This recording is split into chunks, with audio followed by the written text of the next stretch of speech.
Hey guys, what's up? So in this video, what I want to do is just speak a little bit about a question I've been getting asked a lot, which is, is this Parkland, Florida shooting suspect truly schizophrenic?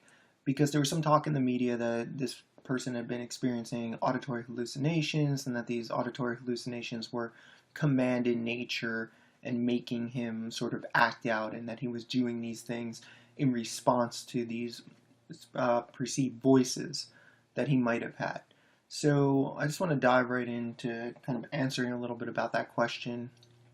So first of all, it's important that we define what is the criteria for the diagnosis of schizophrenia to begin with. And that is, you have to have greater than two of the following, and one of which must be one of the first three on this list. So the person must have delusions, hallucinations, disorganized speech, which would include things like frequent derailment or incoherence, grossly disorganized or catatonic behavior, and the fifth would be negative symptoms. So diminished emotional expression, apathy, social isolation, etc. And these disturbances have to persist for at least 6 months. So that's the general criteria. There's a few other things I left out here for simplicity's sake, but these are the main criteria that would diagnose a patient as schizophrenic. Now, when we compare some of those things and some of the things we actually know about this particular person, we don't know all that much. And again, I haven't evaluated this person personally, so I can't make any kind of actual diagnosis. But I could just point out a couple of important things that I would draw anyone's attention to when somebody is being evaluated for possibly being schizophrenic or just having the symptom of psychosis in general. So what we know about this guy basically is that he's a 19-year-old male. He was adopted. His adopted mother and father passed away, with the mother passing away recently in November. He has one biological brother. The one point that I'll say that I read in the media was that he was described by his classmates as quiet, quirky, and an outcast. So, maybe that starts to lead us down that road towards saying, well, maybe this was prodromal symptoms of schizophrenia. Maybe he was starting to, become socially withdrawn. Maybe he was, kind of isolating, and maybe part of that was related to the beginning phases or prodromal phases of schizophrenia, and his age also, and the fact that younger males tend to experience this disease at a much younger age than females. So we could say that some of those things maybe point in that direction. The other thing is he made comments on social media suggesting he would become a school shooter. I believe he actually made comments on YouTube, suggesting that his goal in life was to become a professional school shooter.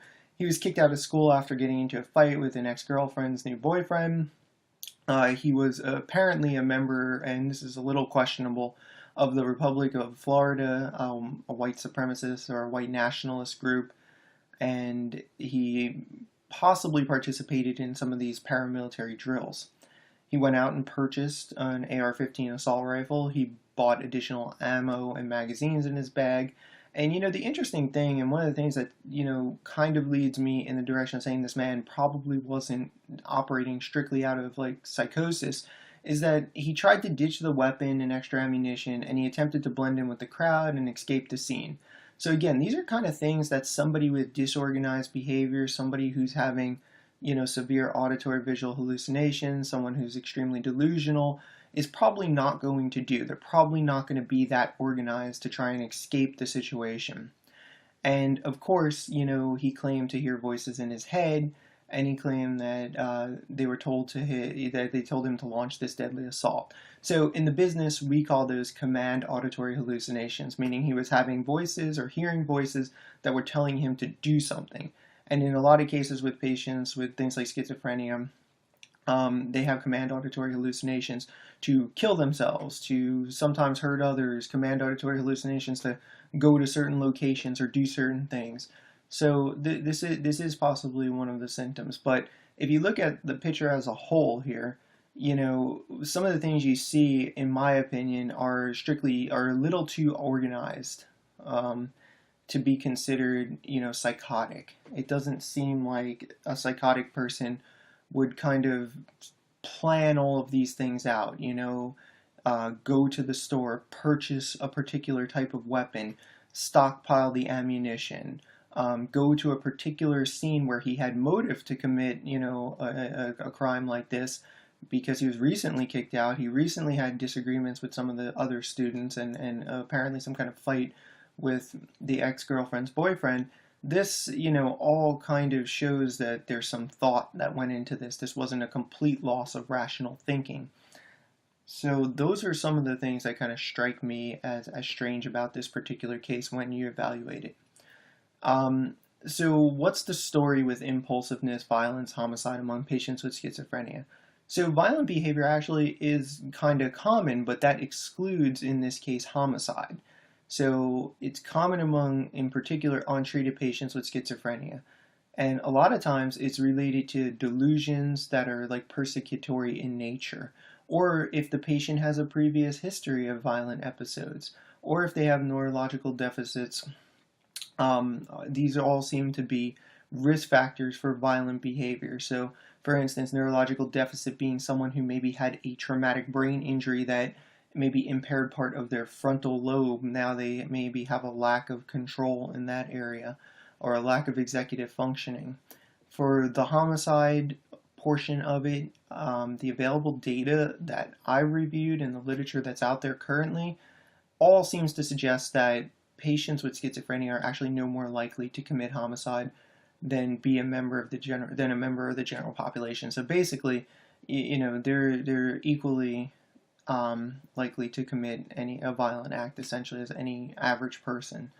So the point that I'll make here that I think is most important is that generally, if a psychotic patient does commit homicide, it's relatively unpredictable. You're unlikely to be able to pinpoint like, wow, this person was going to, hurt another human being.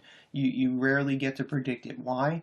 Because the person's usually operating from, again, a loss of rational thinking.